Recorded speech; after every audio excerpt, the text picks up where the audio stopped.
Welcome back to another video here at Chris Rod Garage, and if you haven't already, be sure to leave a like on this particular video, and if you are brand new here for your boy, just hit the sub button down below, man. Let's get it. Unfortunately, one of our cars basically has a head gasket issue, and all I'm trying to do today is see if I can minimize, the whole heating situation that it's got going on. And the car that it's going to be is going to be the 1980 Dodge Aspen, and just to let everyone know, that motor is still the original motor that's been in the car since the 80s. So for a head gasket to go off of it, let me tell you something.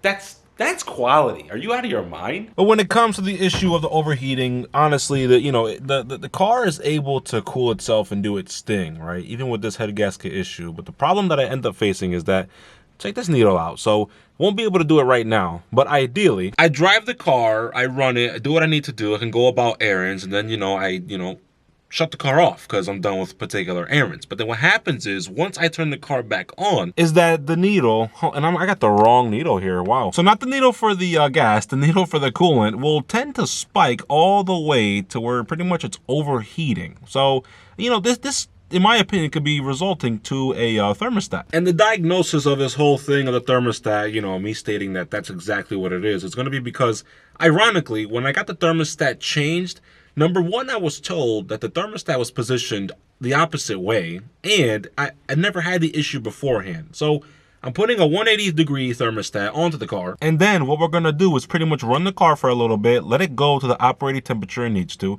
and then shut the car off, turn it back on, and see whether that dial goes all the way to the overheating position or it sticks within the middle like it's supposed to. And as far as parts go, I obviously am going to have the thermostat, which is right here, a 180-degree thermostat, so that'll keep the cooling pretty low. And I even have the outlet gasket. Bought it at Advance, you know what I'm saying? I had a decent price on it. I think something that I'm also going to do is put a small hole right here in the thermostat, so the air pressure and all that gets right through.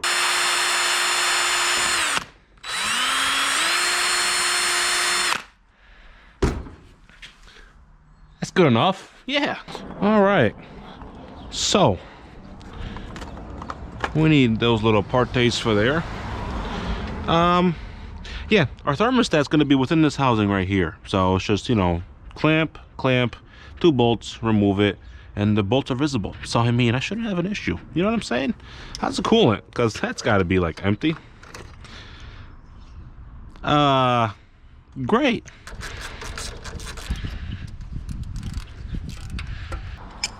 Little leverage, try and break free the hoses, because that thing is tight, man. Look at that flip. Saw the flip? That's somewhat good.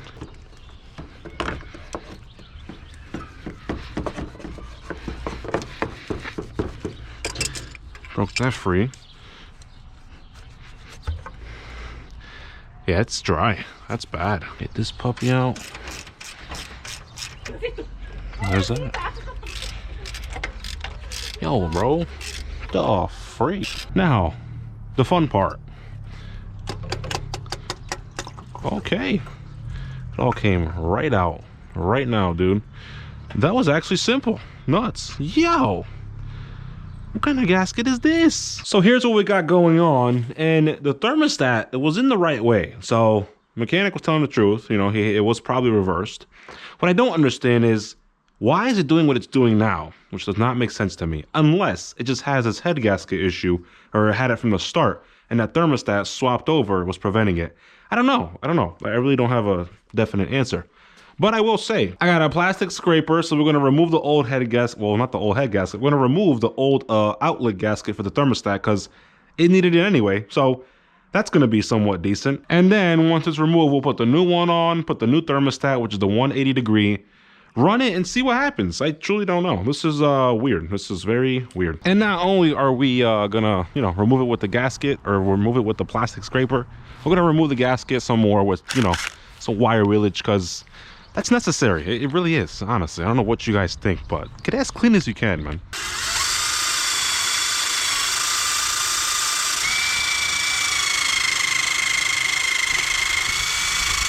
Little cleanup.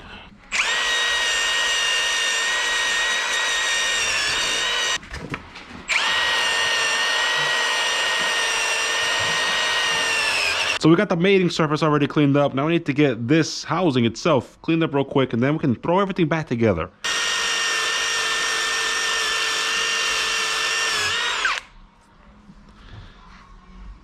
How we looking? How we looking, man? Job well done. A little bit of... I just missed. Yeah, that's cool. We're good there. That thing on my lip. Jeez, dude.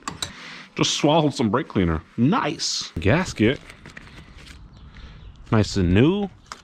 Thermostat in there. Toss that way. Fresh bolts.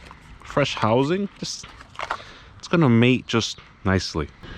Ratchet. Let's go. Did you see that?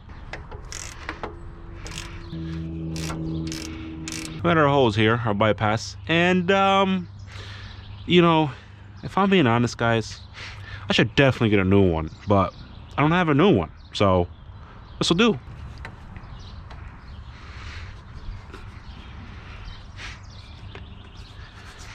I got hose.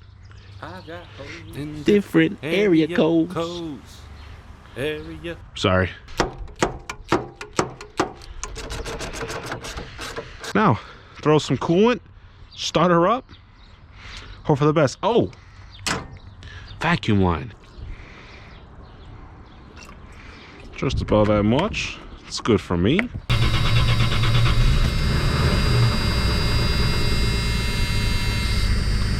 Probably gonna die. It's already grabbing a whole lot in there. I think the timing on this thing's still a little bit off, but I mean, you know, again, guys, this is a tired 40-year-old motor. Are you? I got a yo! What, dude? Oh man, that is so new. My dad did tell me. He said, "Hey, put the thing on it with the visor so it don't do that," and I didn't listen. So, honestly, my fault. Which is fair. Still hasn't cycled yet. All I need is one cycle through for that thermostat to open up, suck all this down, put it in the engine, and then we'll wrap everything up. And then what I'll do afterwards is pretty much shut the car off from there, turn it back on, and see what happens. Got the bubbles coming out. One thing I will say, no leaks, so that's good.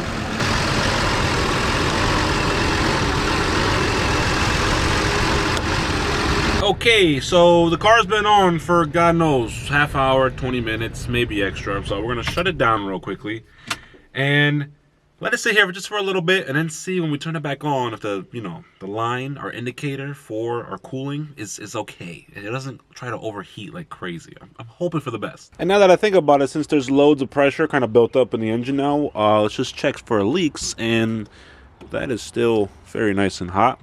And we're good. There's no leakage going on here, so things are going good.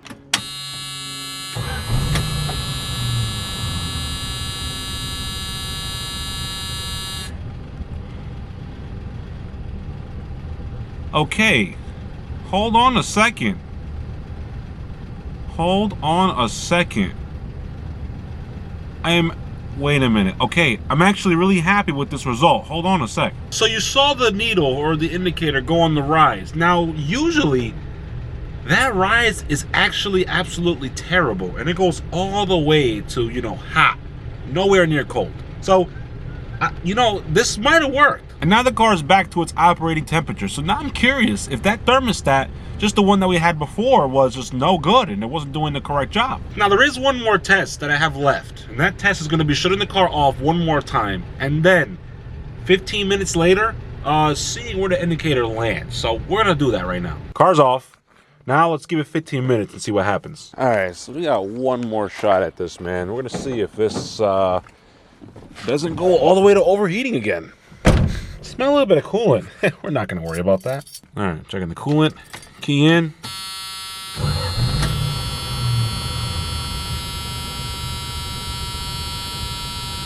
We are golden. Let's get it.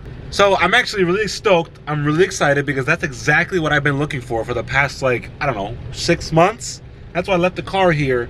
And I'm almost positive that I had this head gasket issue because of the initial swap with that. Oh my God. So I'm almost positive, yo, that music. I'm almost positive that this pretty much happened because things weren't done correctly in the beginning. So, yeah. Listen, I'm happy with it right now. Yes, I may have a head gasket issue at the current moment, but at least the pressure is going to be a little less than what it was. And now I know that it's not going all the way to overheating. So that's a good sign. I'm fine with that. Absolutely fine. But with all that being said, if you guys found this video enjoyable and or helpful in any kind of way, be sure to leave a like. And don't forget, for your boy, be sure to join the clip by simply smashing the subscribe button and as well as ring that notification bell. Until next week, boy, Chris Rod, and I'll see all you beautiful people in the next one, man. Peace. Te arrebate, pero no la maltrate. No es simplemente una mata. Préndele, dos cachas y sube para la nube.